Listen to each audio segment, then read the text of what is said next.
Good evening, Kagawad Joy TV.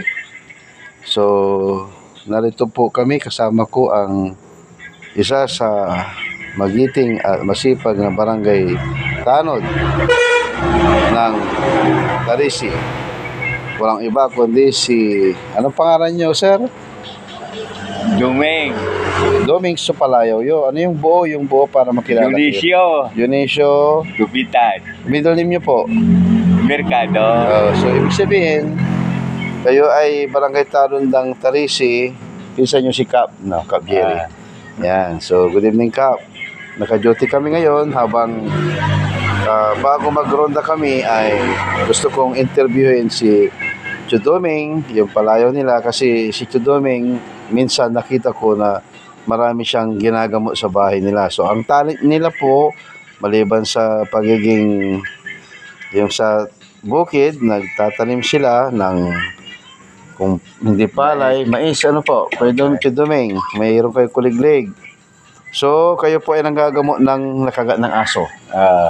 So, di ba, ano yung ginagawa niyo? Kuwari, nakagat yung isang tao ngayon, tapos bukas pupunta sa inyo. Saan nyo, kuwari dito sa part dito, di ba, sabi nyo, noon, may nakita ko, pag kuwari nasugat dito, nakagat ng aso dito. Sa batok na. Sa batok na siya. Gagamitan nyo ng baso ba? Baso. Parang, ano siya? Bintusa. Tapos, yung dugo na kwan doon, hahabulin nyo. Well, nakagat dito sa part dito. Kasi ang style ni Chudoming, di ba, yung mga noon kasi, nung bata kami, pag nakagat ka ng aso, maliban doon sa yung di po uso yung injection, anti-rabies, anti-titano, ang ginagawa ng mga nanggagamot ng nakagat ng aso, meron silang bato. Totoo po, yan yung totoo pag ikakapit nila dito. Pag kumapit daw doon sa pinagkagatan ng aso, may rabies siya.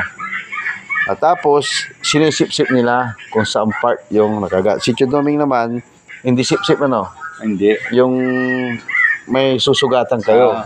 Kung yung part na nakagat ng aso at ilang minuto or araw, i-base ni Chudoming doon, then lalagyan niya ng baso para ibintusa niya at susugatan ng konti, then lalabas yung dugo. Lalabas ng dugo. Yung tick siya. Tick. After that, may gamot kayong binibigay? Wala na. Okay na yon. So, ligtas na ba sa rabies? So, yun po yung panggagamot ni Chudoming. And then, saka yung kahit kinagat ng ahas.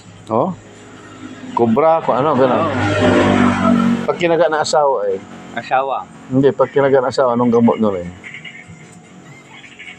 Yung asawa? Hindi. Ito na lang, yung, di ba nag-ano kayo, kung naniniwala kayo doon sa atang, di ba, para sa Pangasinan. Sa amin kasi, nung mga bata, kasi experience ko noon, pag may nangyari sa'yo, something magkakaroon ka ng iaalay, Iaalay. So ngayon, ginagawa nyo pa rin. Ayaw ko na. Hindi nyo na kayo nag-aalay, hindi na. Yung gatong, di ba, gatong? So mga gatong kayo, hindi na.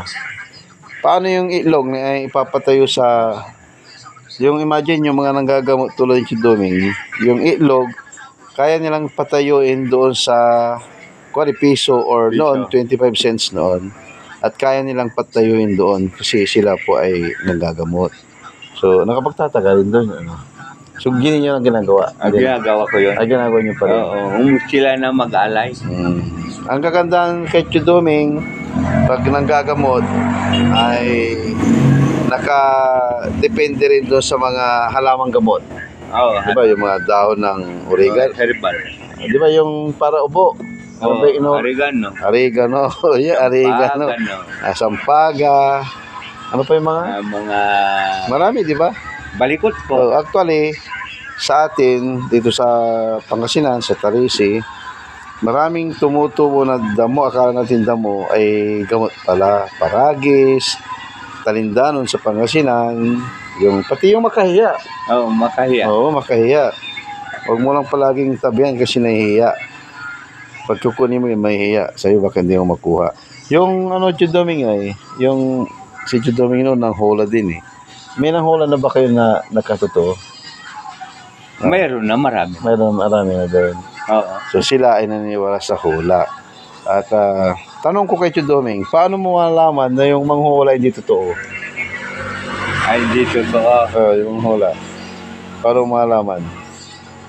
Yung manghula. Na hindi totoo. At kasi yun, Piki. piki, yung mga Kumari lang. pinapiraan. I see.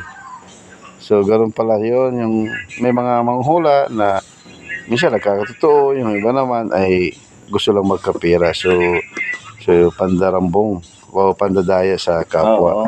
Ako naman, malalaman mo yung manghula pag kuwari, pupunta ka sa bahay niya, tapos kakatok ka. Tapos tatanungin niya, sino sila? Sabi niya, ibig sabihin hindi siya manghula kasi ikaw pa lang nakakatok, tinatanong kung sino ka na. Dapat nahulaan na niya kung sino, hindi ba? Ganun. So, yun. Kami po ay nagkwentuhan ni Tio Doming. May mga kasama kami.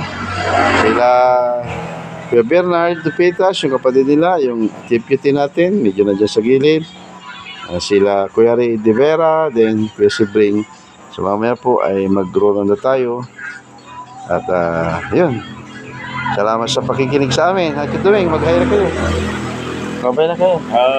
So konting kaalaman, then yun.